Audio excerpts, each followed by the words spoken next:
Good evening. My name is Brittany, and I will be your conference operator today. At this time, I would like to welcome everyone to the International Myeloma Foundation presents Myeloma Updates 2014. All lines have been placed on mute to prevent any background noise. After the speaker's remarks, there will be a question-and-answer session. If you would like to ask a question during this time, simply press star, then the number 1 on your telephone keypad. If you would like to withdraw your question, press the pound key. I would now like to turn the call over to our host, Ms. Susie Novus, President of IMF. Ma'am, you may begin. Thank you. Well, good evening, everyone, and welcome to the International Myeloma Foundation's Myeloma Updates 2014. This is our post-ASCO, EHA, and IMWG Summit report. As you can imagine, with those three major events having just taken place, there's a lot of great information to share with you. And that's exactly what Dr. Durie will be doing tonight, providing you with a great recap on the most exciting new data that was presented about the treatment and management for multiple myeloma.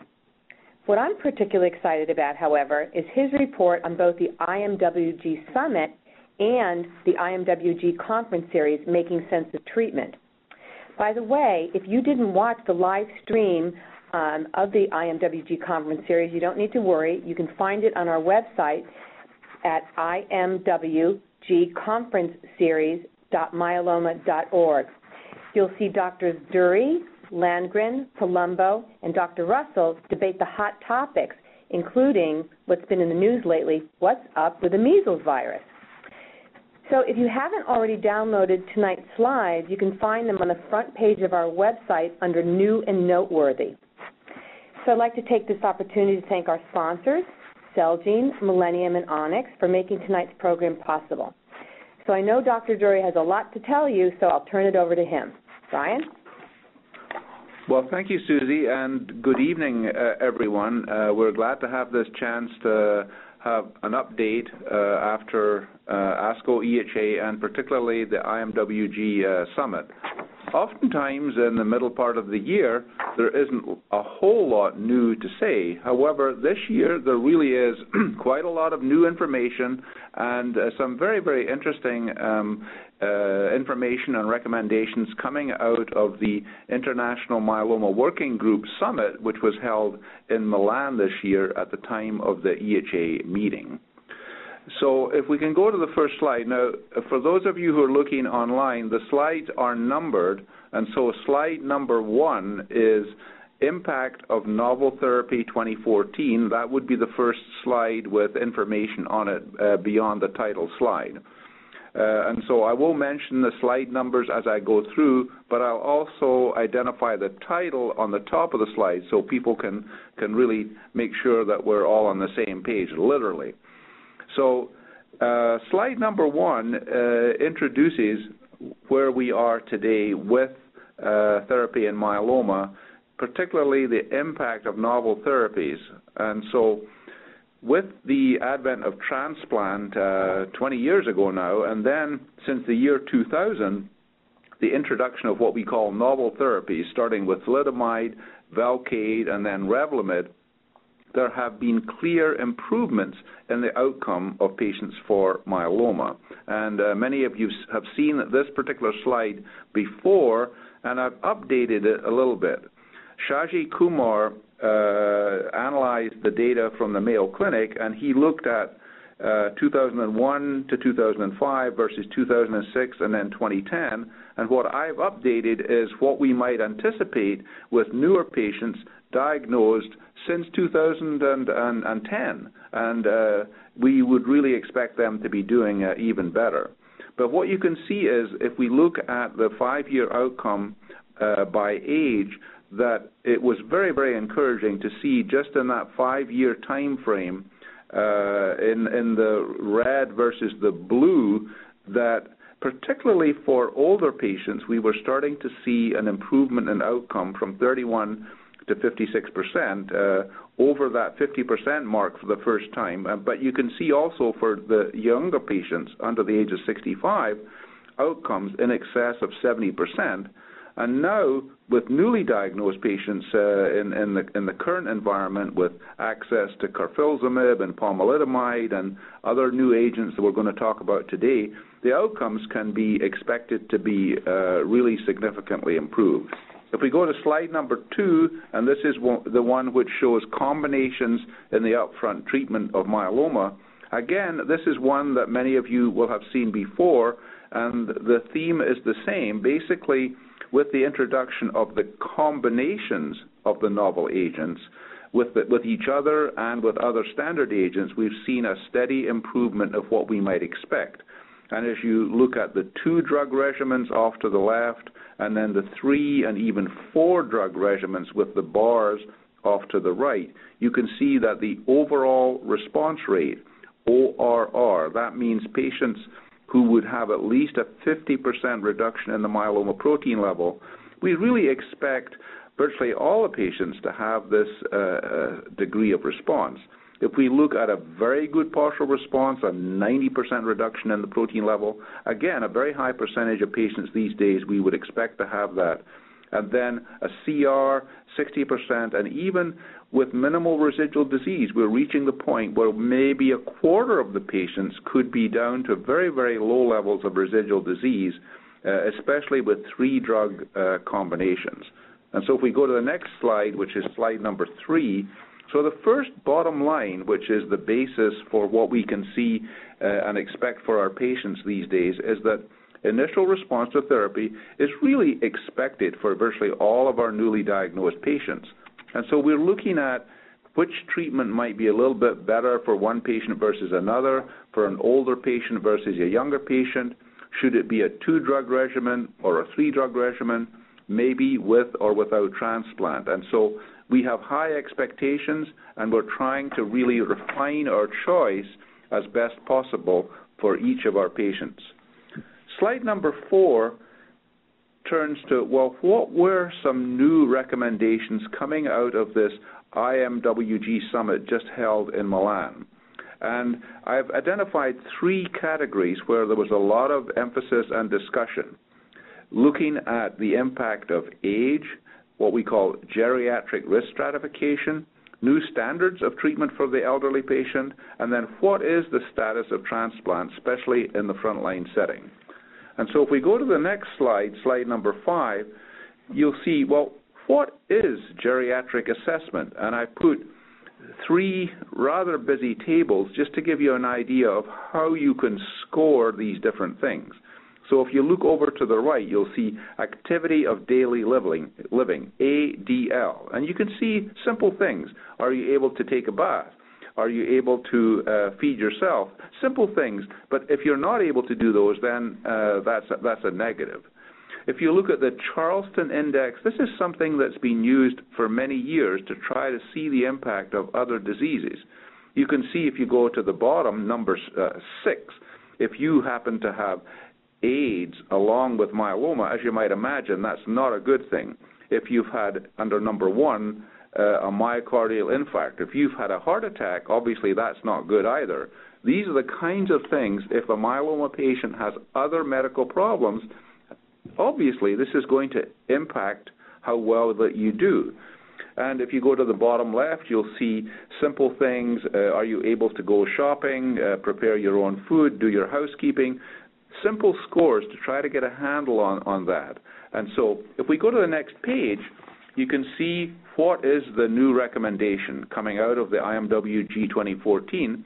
The recommendation is to start to pay attention to these things and to have a score related to age, mostly with 65 as a tentative cutoff, the Charleston score, the ADL, and then the IADL, which I just showed you. And so then you can classify patients into those 3 red boxes in the middle part of this slide number 6, fit, unfit, and frail. And so you can see that based upon the ability of the patient to function, you can have a recommendation for treatment, which is go, moderate go, and slow go. And what this means is that you can adjust the number of the drugs and the dosage of the drugs right from the outset. If someone is frail, let's use 2 drugs. let's reduce the dose. If someone is in great shape, fit, even over the age of 65, let's use full dose, 3 drugs. Maybe we would be able to consider a transplant. Let's use this information right from the outset to provide the best recommendations for our patients. So, bottom line, geriatric assessment is a must. We need to be paying attention to this. And this was something emphasized by the Kyle Award recipient this year, Dr. Antonio Palumbo from the University of Torino in Italy. And this was partly why he received the award, because he has brought the appropriate attention to this so that we adjust our therapy accordingly. If we go to slide number 8, we see new standards of care for the elderly, and this was discussed at our IMWG summit by Dr. Maria V. Mateos from Salamanca in Spain. And she discussed 2 types of therapy that we can offer now to patients, what are called alkylators-based and alkylators-free. Now, alkylators, that is melphalan, M, or Cytoxan.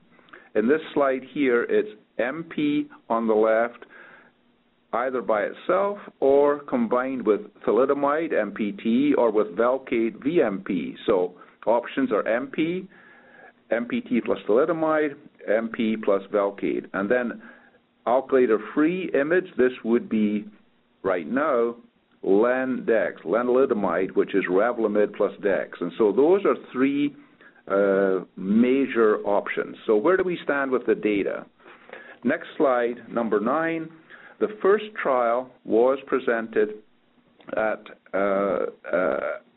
ASH and was also updated here recently. And you can see here that in this trial, there was a comparison of Revlimid and Dex, that 2-drug combination I was just talking about under IMiDs, and it was compared with MPT, which is the white line on this PFS curve, and also a blue line, which is Revlimid and Dex for 18 months versus Revlimid and Dex in green, which is ongoing Revlimid until time of progression. And you can see the green line is the best line, which means if you start on Revlimid and Dex and stay on Revlimid and Dex, you have the best remission duration, 28% better than with MPT. There was also some advantage in survival. I'm not going to show you that curve, but this translated to improved overall survival for those Revlimid and Dex patients. So RD definitely better than MPT. If we go to slide number 10, what about combinations in that alkylators group? And in this case, we look at VMP, Velcade, melphalan, prednisone. This is in a trial which was called the VISTA trial, and this has been updated recently in terms of PFS, which is progression-free survival. This is the time until the myeloma can relapse, and then overall survival, which is OS. And so in slide number 10 here, you can see really remarkably good results. Velcade, melphalan, prednisone, 53% of the patients are still in remission at 8 years. Overall survival, 66% of the patients are doing well at 8 years. So these are really substantial, excellent long-term results. And so an alkylator combination with melphalan can actually do rather a good job. If we go to slide 11, we can see that if you substitute Cytoxan for the melphalan, so if you give Cytoxan, BOR is Velcade, bortezomib, and Dex, so that Cytoxan, Velcade, and Dex, you can also have fantastic long-term survival benefit. And if you look at the right-hand side, you can see overall survival for good risk patients, 81% of the patients doing well at 5 years. So excellent, excellent results with a 3-drug regimen. So we can see that 3 drugs, very good. We saw quite good results with 2 drugs. So how do we put this all together? Slide number 12, new bottom line. Well, Revlimid is definitely a new, simple standard of care in the frontline setting. And based on the results of that first trial that I just showed you, it is likely that there will be an approval for RD in both Europe and, I would guess, in the United States. However, alkylators still provide value. The results with VMP, very good. CyBorD, very good. Cytoxan can substitute for melphalan, and something to keep in mind that fit elderly patients can receive CyBorD and even transplant if they're in good shape, and that could provide really excellent outcomes. So further studies are required. If we go to slide 13, there was a lot of discussion about something that's been very much in the news, continuous therapy with what we call fixed duration therapy in slide 13.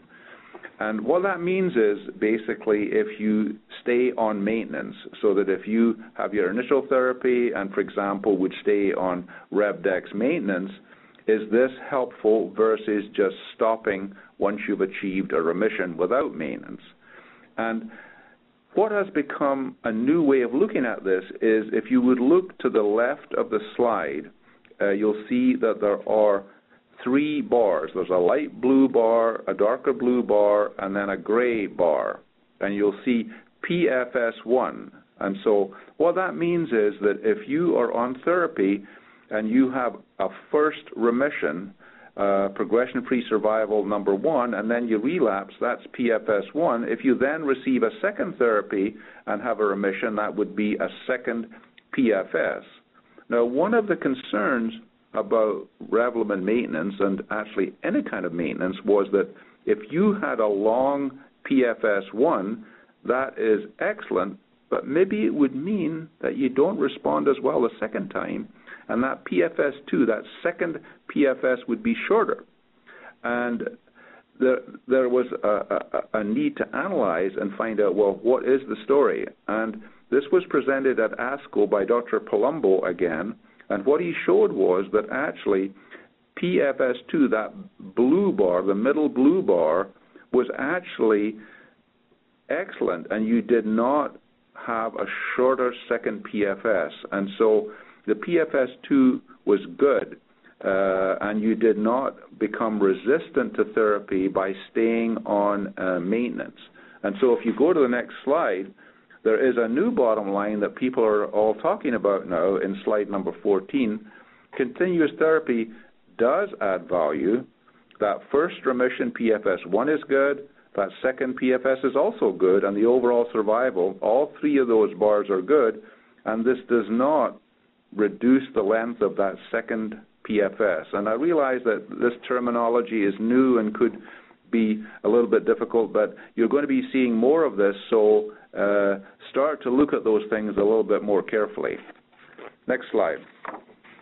So what about frontline transplant in 2014? Bottom line, slide 15. In the U.S., frontline transplant is a standard of care. In other words, doctors and patients look at it as an option, but certainly not mandatory. We're seeing excellent results with novel therapy, and if you're doing well, it may be that every patient does not need to proceed immediately to a transplant, an autologous stem cell transplant, ASCT. However, outside of the U.S., in Europe, South America, Asia, Pacific regions, it really is the standard of care. And this is partly related to the access and availability of drugs.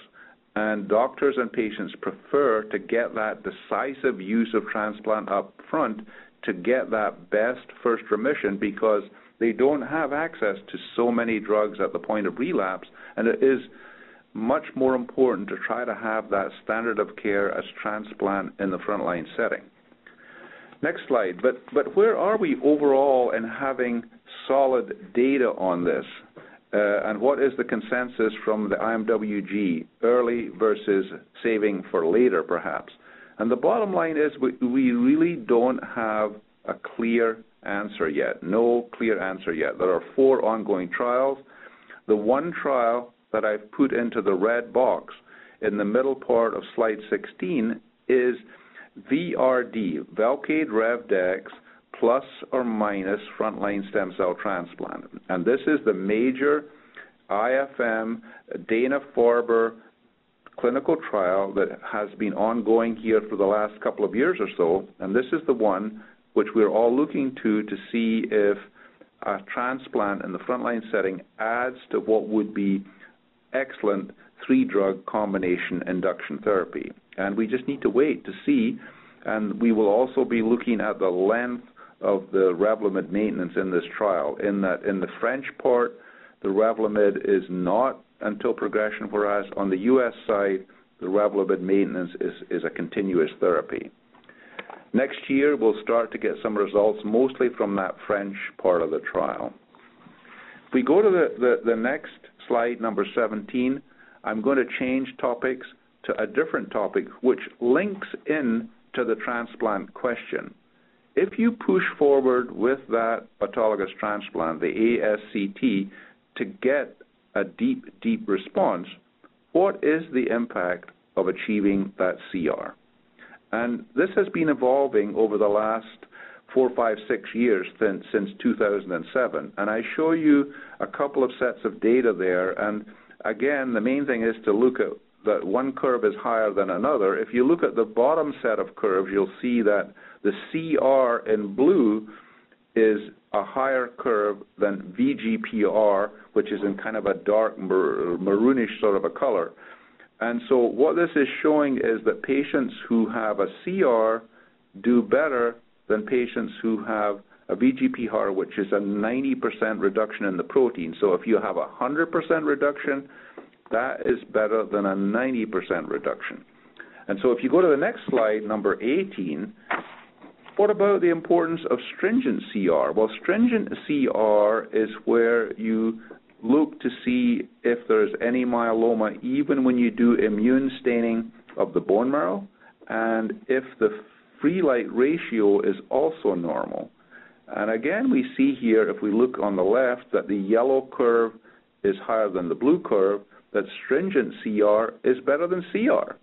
And if you look to the right, you'll see that if that stringent CR lasts for at least 6 months, that is especially good. And so we're starting to refine the way that we look at the depth of the response. Bottom line, slide number 19, depth of response is definitely important. Patients who achieve a deeper response do better. Now, we can have questions about this at the end. Does this mean that we want to push for that in every patient? No. But if we are lucky enough to achieve that and patients are sensitive, then this is a good thing. And if we can achieve that with tolerable and effective therapy, we will be tending to try to do that if we can. The next step is to assess even a lower level of disease, what we call minimal residual disease in the bone marrow. And this is the next step, and that's what I want to talk about next. And this is something which is part of what we call the Black Swan Research Initiative, which we spent some time talking about in recent months.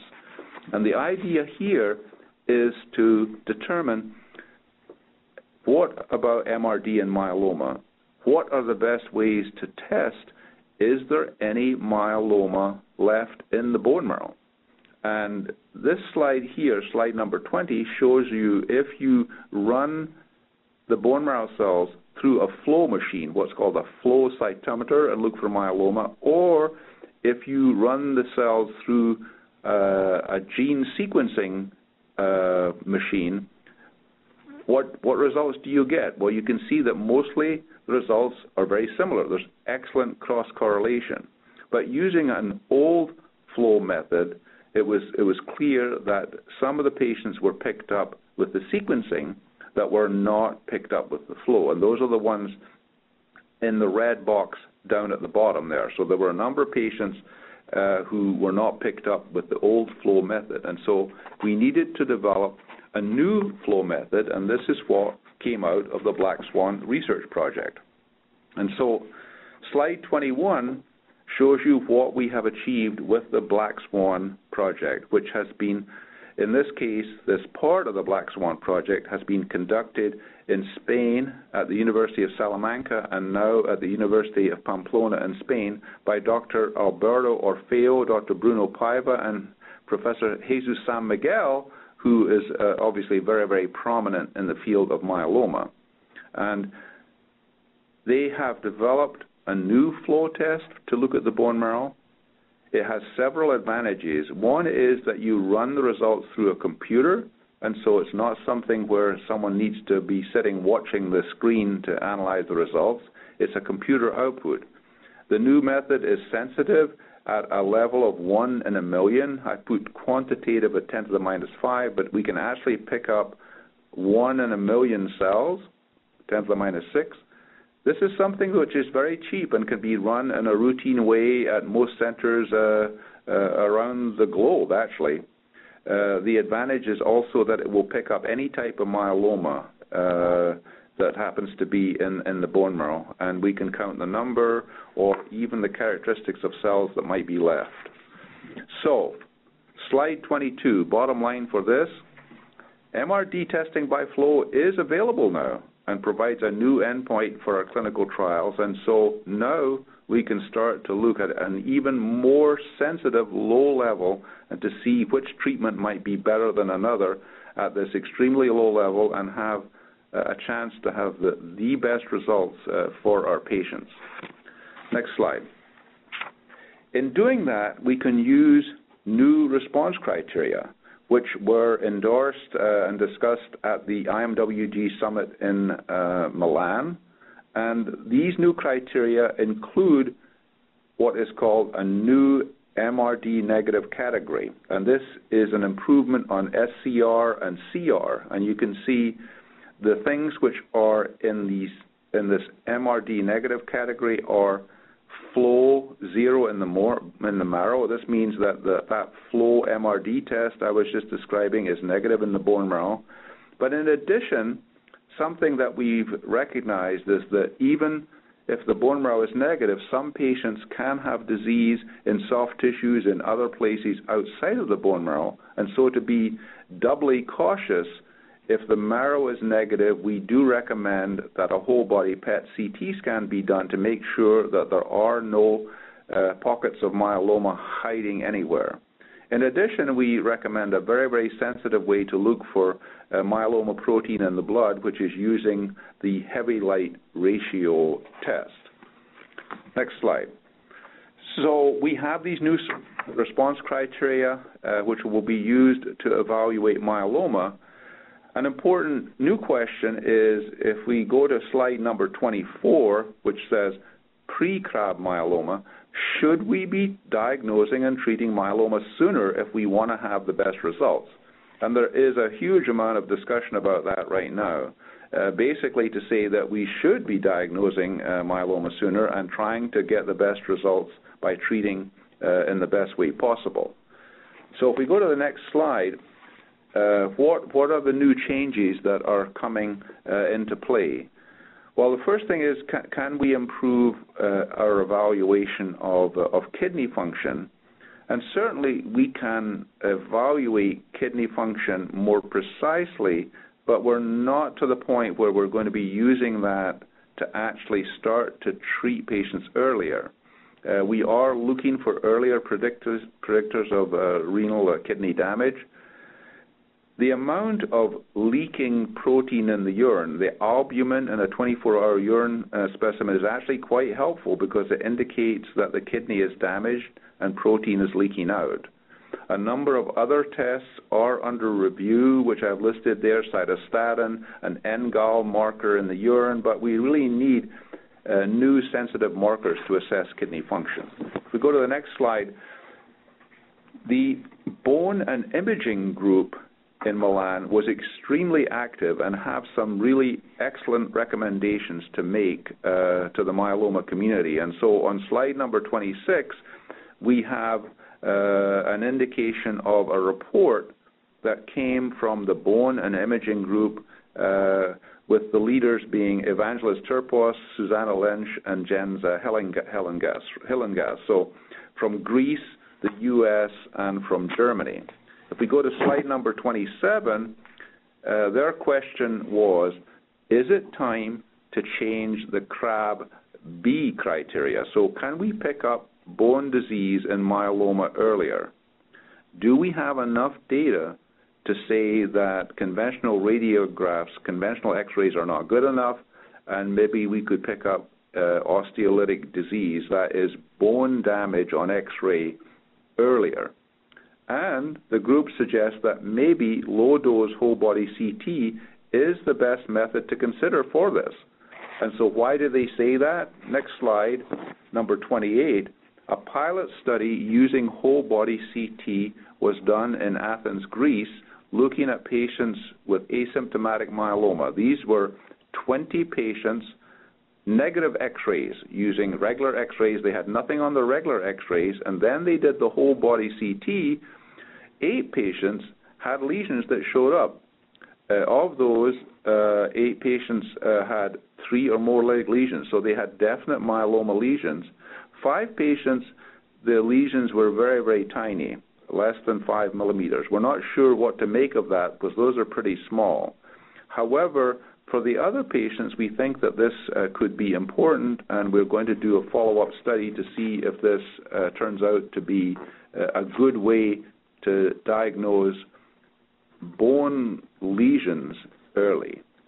Now, another question on slide 21 is, can we look at patients who have smoldering myeloma, SMM, and see if they're going to develop active myeloma? And in this case, MRI turns out to be very helpful.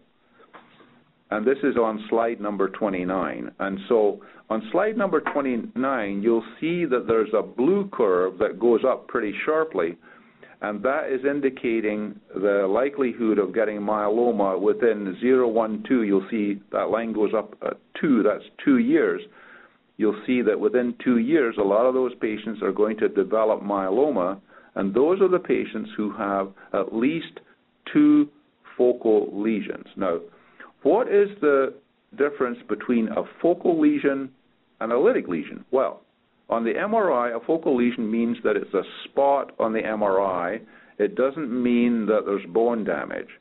But this means that there's likely to be bone damage. And what this means is that if you have 2 or more focal lesions, things are headed in the direction of developing bone damage. And so this is a risk of progression. And so this is an early indicator.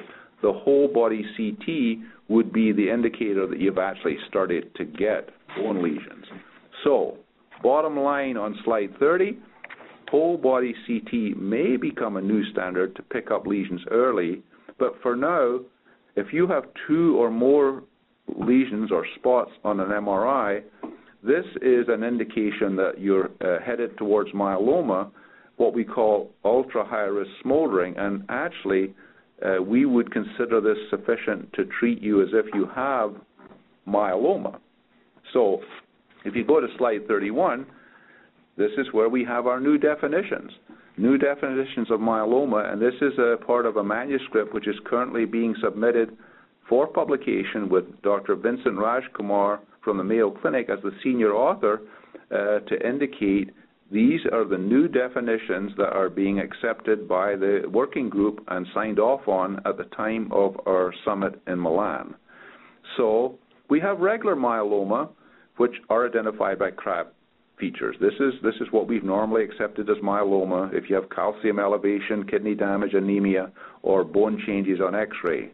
But ultra-high risk smoldering, these are patients who can be identified by having a high percentage of plasma cells, PC, greater than 60% in the bone marrow, a high free light ratio, abnormal over normal, or these 2 focal lesions on the MRI. So what we're saying now is those patients should be considered to have myeloma.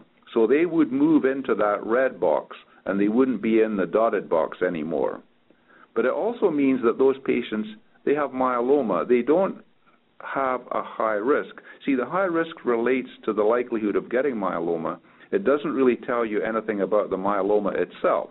So those patients could have regular myeloma, and we're going to be starting to treat them just as if they have regular myeloma. What's even more important is that those patients would be separated from patients who have smoldering myeloma, the HR smoldering group. the high-risk smoldering. And those are patients where we are looking at early intervention, early types of treatment to try to prevent those patients from getting myeloma. And we still are using a combination of Spanish and Mayo criteria to identify those patients. Next slide. So, changing gears again to the area of new drugs and how to approach patients who have relapsed. Tremendous interest, obviously, in the development of new drugs and how to approach patients who have relapsed. And this first slide here, slide 32, is a very important practical basis for looking at patients who have relapsed. We can't just say, okay, every patient, we need to get you into a clinical trial. Obviously, we want to have new drugs approved. We want to know which new drugs are working, but for an individual patient, it could be these days that if we assess the previous response, changing the dose or putting somebody back onto a prior therapy could be good. Having a combination of drugs that have been used before, considering using transplant that may have not been used before, or even keeping somebody on treatment versus having them on a drug holiday. These are simple things before we necessarily launch into a new agent trial. Next slide. But obviously, newer therapies, very exciting, and lots of new updates at ASCO, EHA, and discussed at our summit. The top 8 drugs are still the same, what we've been talking about in the last 6, 8, 9 months. The top of the list is decisively the anti-CD38 monoclonal antibodies, daratumumab and the SAR compound from the Sanofi company. Now, what does this mean? On the surface of myeloma, there are lots of these CD38 molecules. The anti-CD38 are antibodies that attack this. So they are attacking the myeloma because myeloma has got lots of 38 on it, the CD38. And this is a very attractive approach, which I'll show you in a moment. The other drugs listed, panobinostat, this is a HiDAC inhibitor. I'll show you those data. And then these other agents that I'll touch on as I go through here. If we go to the top of the list first, slide number 34, at ASCO, there were updates for both daratumumab, which is the one anti-CD38 agent, and what is especially exciting for both patients and for investigators, 43 patients. These are small numbers of patients still, an overall response rate of 46% with just the antibody itself. So this antibody, just by itself, is working in almost half of the patients, and with high levels of response in some of those patients. And it's related to the higher the dose. Similar results with the Sanofi compound, single agent activity, a little bit lower, but the dose, you'll notice, is also a little bit lower. They were using a 10 milligram maximum dose versus 16 in the other study. So we actually don't have a good handle yet on the relative efficacy of those two antibodies.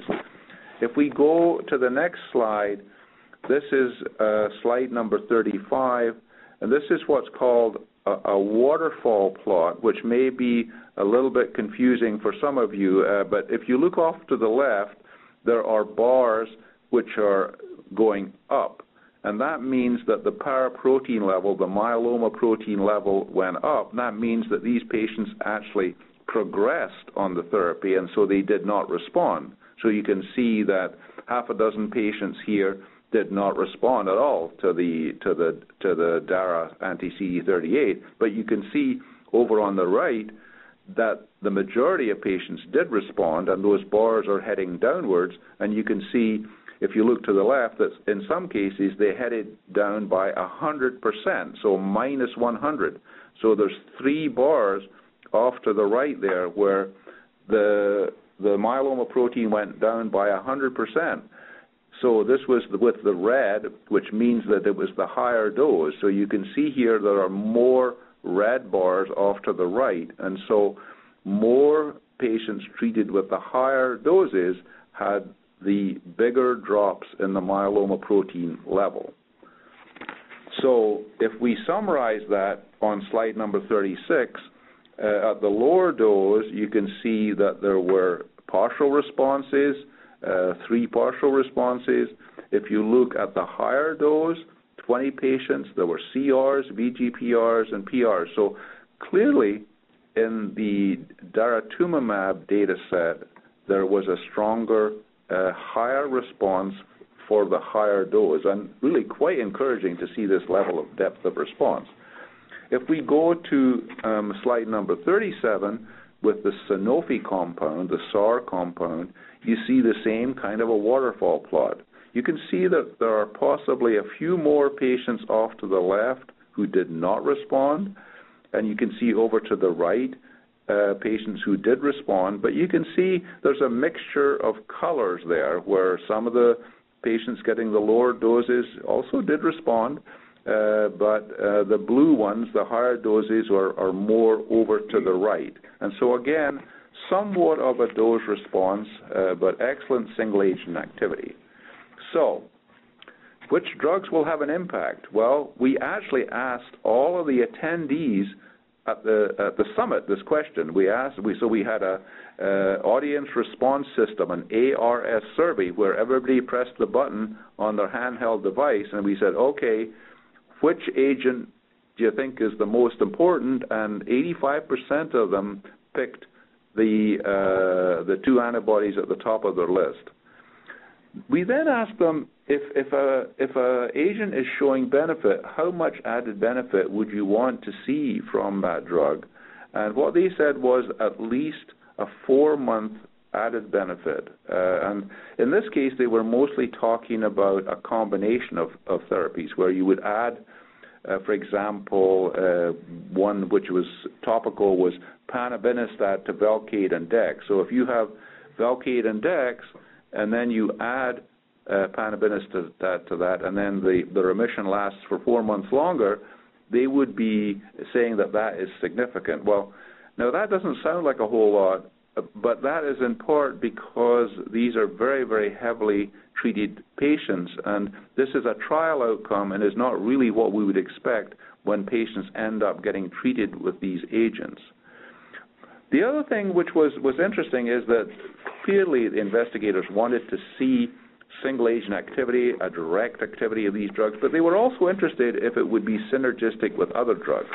And so the best example of this, which is a recent one presented at ASCO by Dr. Paul Richardson on slide number 39, was that he showed that if you add panabinostat to Velcade and Dex, the PFS, the remission, was 12 months versus 8 months. So the patients taking the panabinostat had a PFS which was approximately 4 months longer. So interestingly, this was just exactly at the cutoff where the doctors were saying, well, they thought that was important. You can see that there were also improvements in overall response and the number of patients achieving a VGPR.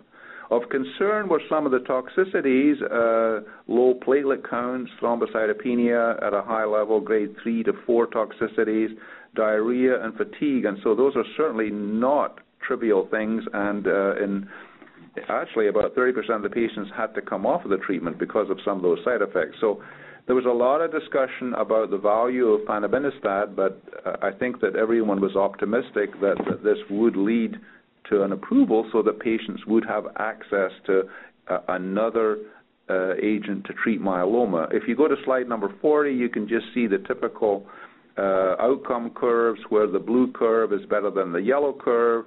It basically shows the 12 months versus the 8.1 months median, and so that the patients are staying in remission on the blue curve longer than the yellow curve.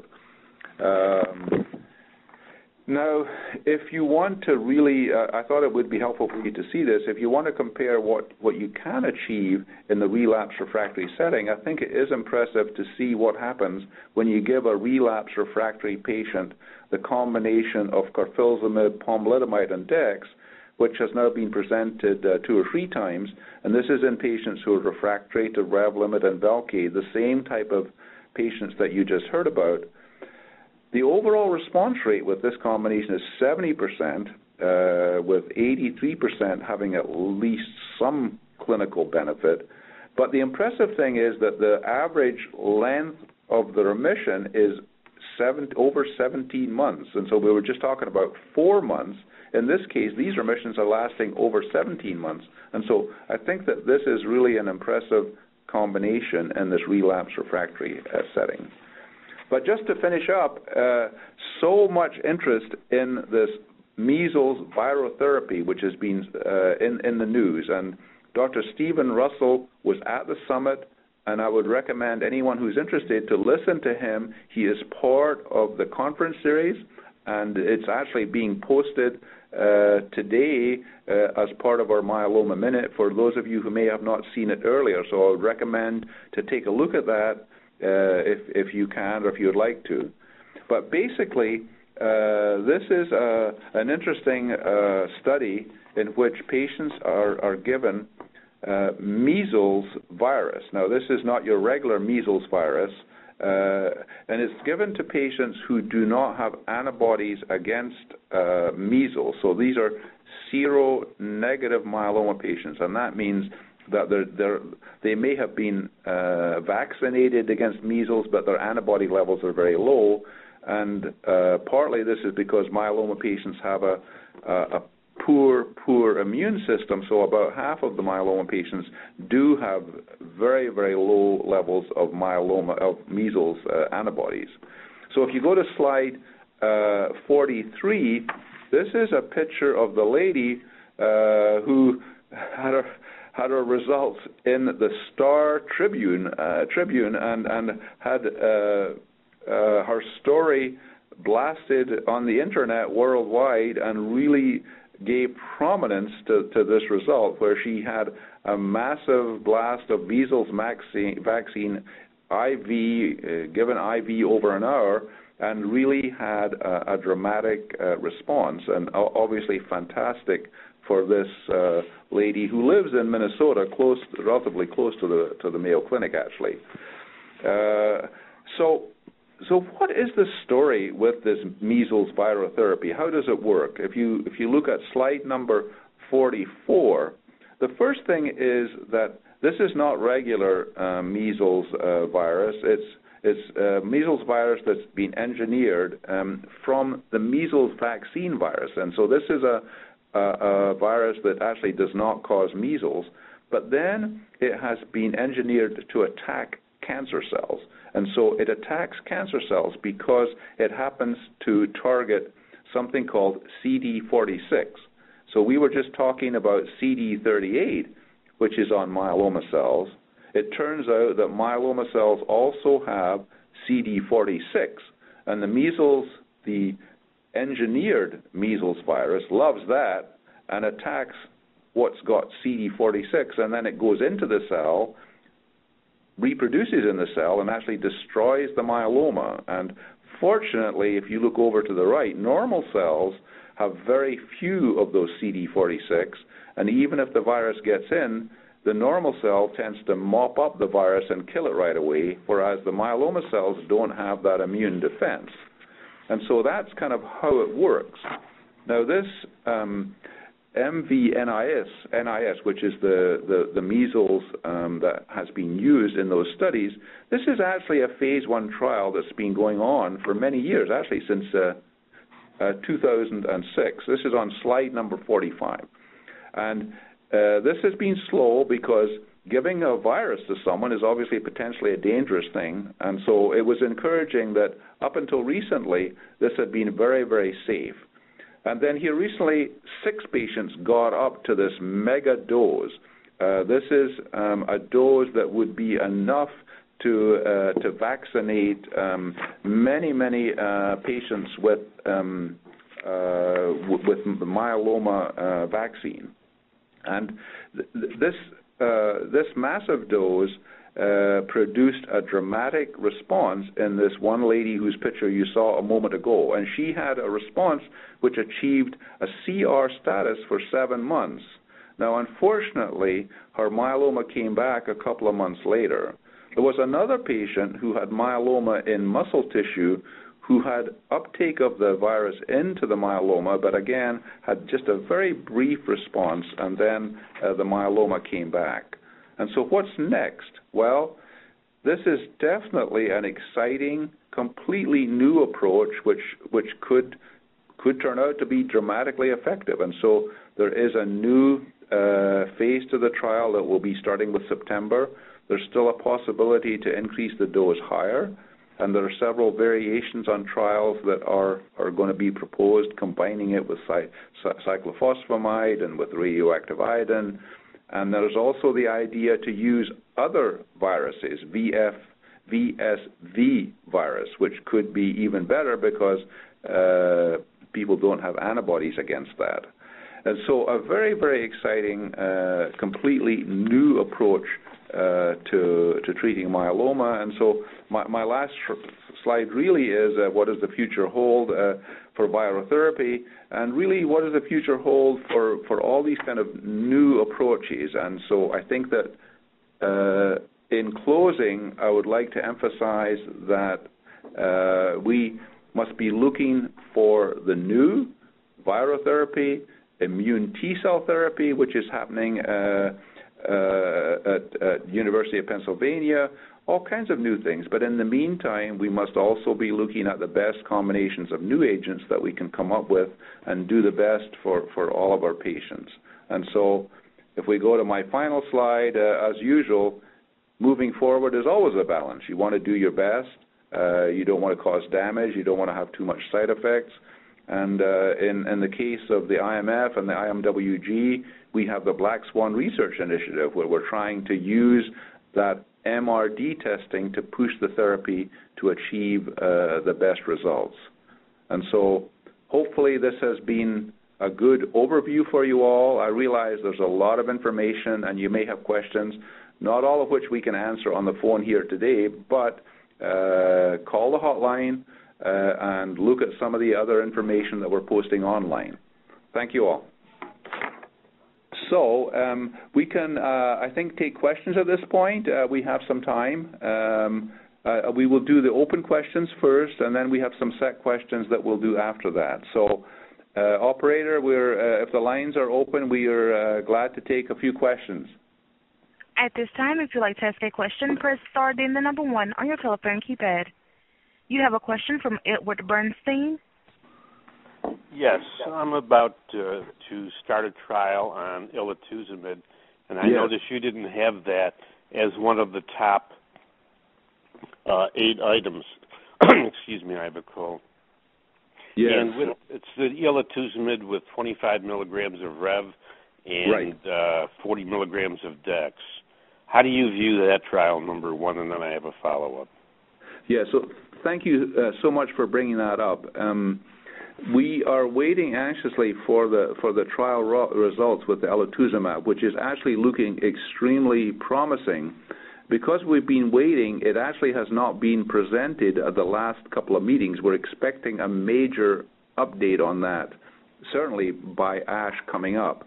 But the results with that are, in fact, extremely promising. The synergy with Revlimid and Dex has been extraordinary, and I would say that most people are expecting it to be significantly greater than what I just showed you with the panobinostat combination. And so this is actually an excellent trial, and people are very excited about it. And actually, when we asked the investigators in Milan about that, after the anti-CD38, the elotuzumab was one of the next top things. When we, in fact, I think when we asked it separately, I think 12 to 15% of the doctors said that this was the next best thing they were excited about.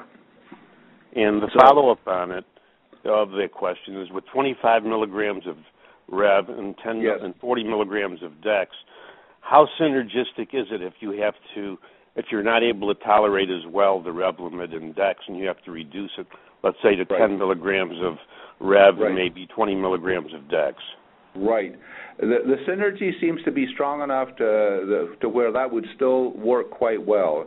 What you're projecting there is obviously to be somewhat expected in patients who've gone through a lot of therapy, and so it does seem to still work quite well where you might need to have that dose reduction. So that should still be okay. Thank you very much. Okay. You have a question from Frank Stewart. Doctor, I have a friend who has been diagnosed in the smoldering stage. Yeah. And my question is, they just seem to be monitoring the protein and then saying to her, if her protein doesn't improve, just go right into the bone marrow transplant, chemotherapy. She's not being given any medicine therapies. I know you can't diagnose a patient you haven't seen, but do you think they have her on the proper regimen? I mean, I'm very much afraid that if she goes right into chemo and transplant therapy without being on any medications to try to reduce her protein, that this isn't the proper way to approach this.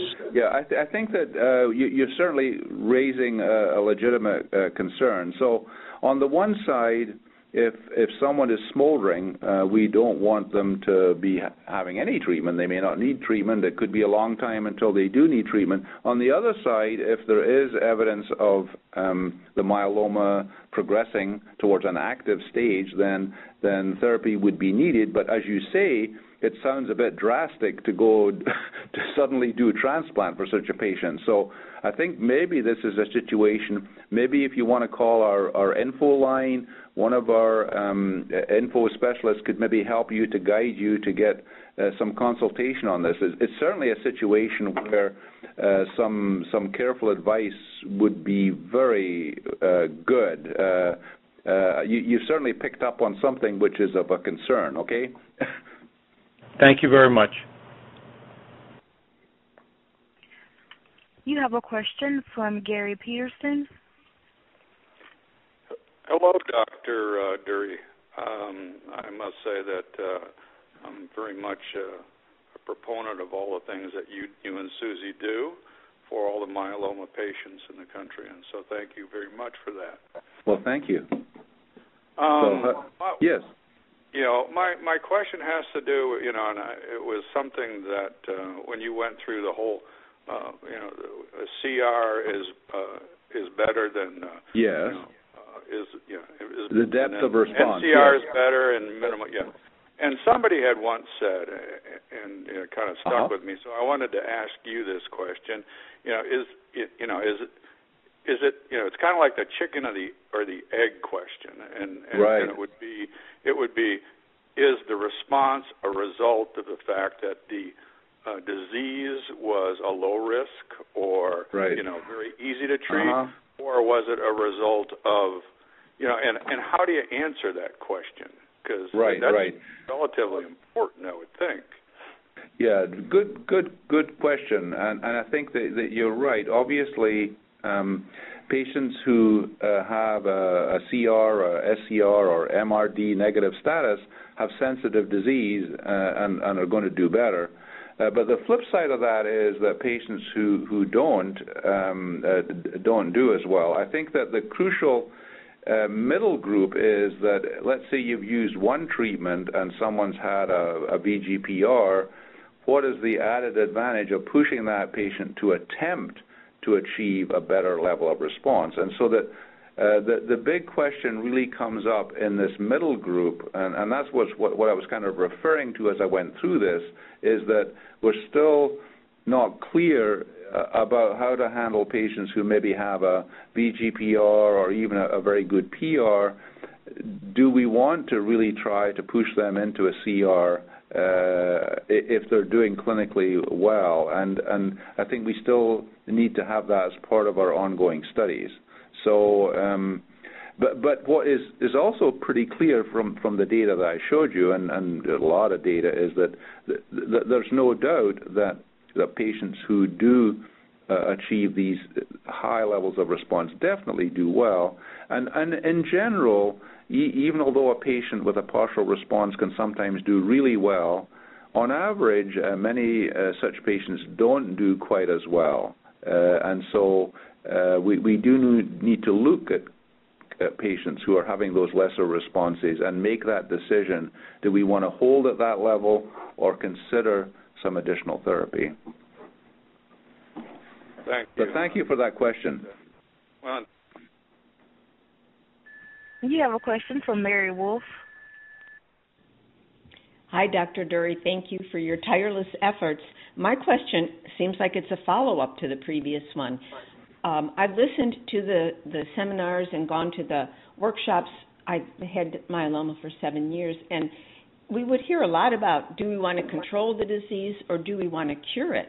And I don't hear that terminology used the last several years. It seems like now we're really looking more for cures. Do you agree?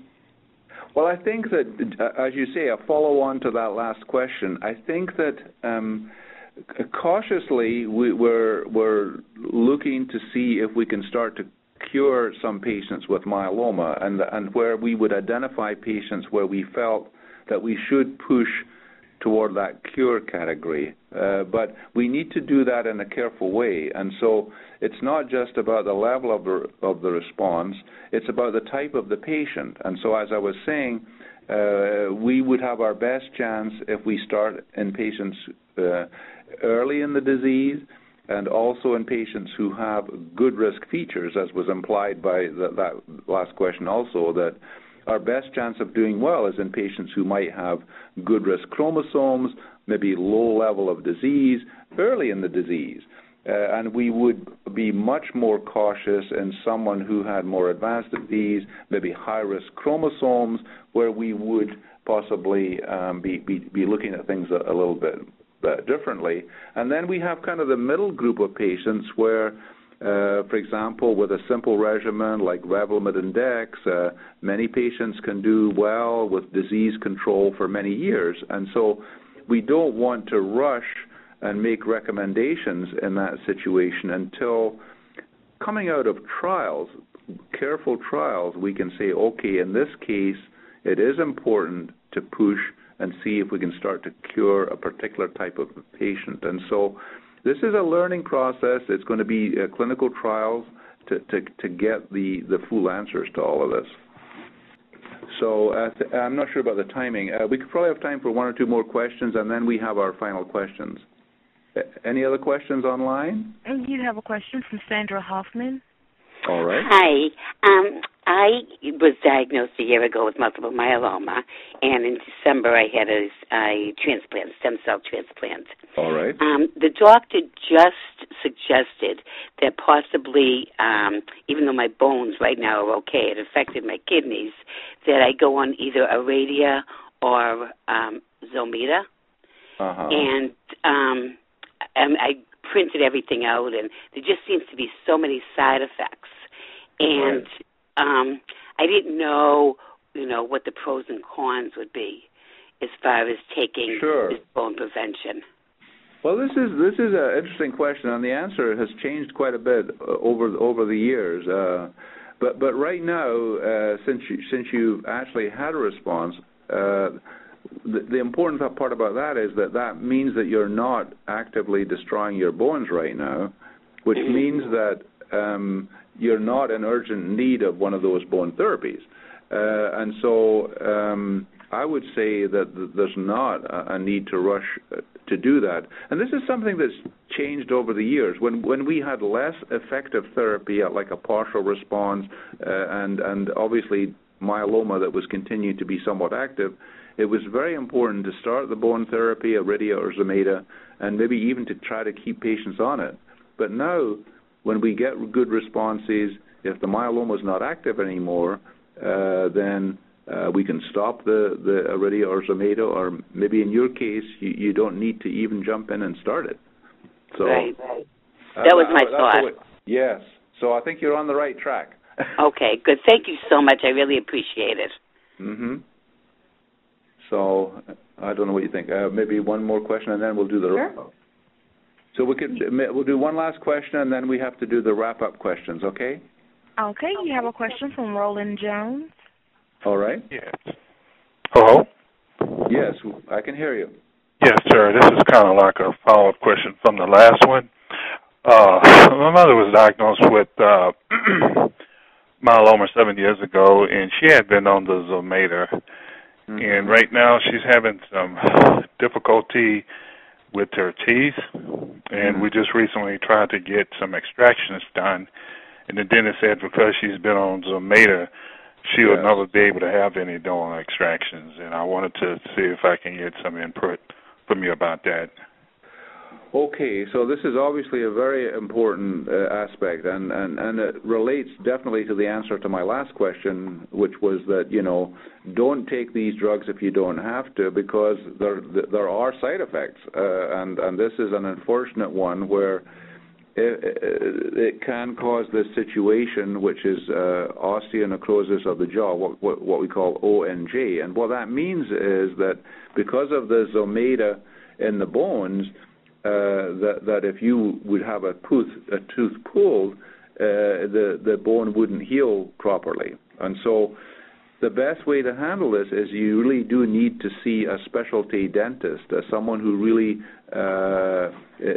can help give the best advice. And again, this would be a situation to call the info line, and we could help you find the best dentist or oral surgeon. But I can give you some examples. Oftentimes, antibiotics and rinses and things can be sufficient to settle things down where the tooth might not need to be removed. The other thing that you can do, I hate to even talk about it, but is that you can actually cut the tooth off without removing it, which can be a choice rather than having the tooth pulled. But certainly, you should not have the tooth pulled without getting proper advice. The other thing is that once you've been off the Zometa for a number of months, the risks drop significantly. So maybe antibiotics and supportive care for a period of time, and then maybe it could be dealt with later, even with removal if necessary at some later time point. Okay, yeah, because she had been off of it for 6 months, and I told that to the dentist, and they said it doesn't matter. As long as she had been on that Zometa before, she would never be able to get tooth extractions. Well, that's not exactly true. That's why it might be good to see you. Call the info line, and we'll try to get you good advice, because after 6 months, the risks go down, but nonetheless, it may be that there's a safer way to deal with this particular problem. Okay, thank you so much. All right. So I think that we do have some form questions that we should go through, and are you going to take us through those, Susie? No, I think Brittany does. Oh, Brittany will. Okay. So we'll turn it back to you, Brittany. We will now conduct the polling session. Please do not disconnect until we have concluded the polling session. Please wait for all answer choices to be read before answering. Also, please note that there will be a brief silence after the question has been asked, so the results may be compiled.